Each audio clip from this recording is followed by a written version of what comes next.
Texas was a state that was kind of leading the charge in trying to put in place a public-private partnership process.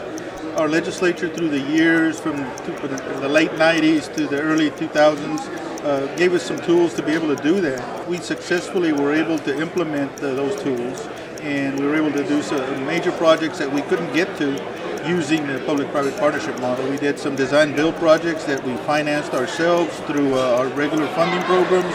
We did some design-build projects that we're financing using bond programs and then complementing them with our regular budget. And of course, we also did some major public-private partnerships where we brought in private investors to help us build facilities. Two of them that were just financially closed this last year are one project we call the LBJ Freeway project in Dallas. It's about a $3 billion project. It's a project where the state of Texas invested a little bit less than $500 million, and the private sector is using bonds and private money to finance the remainder of the project.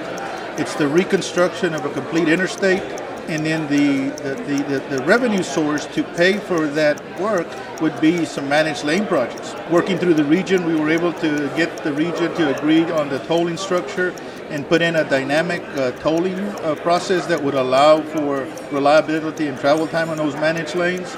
But the whole key is we invested $500 million to get a $3 billion project.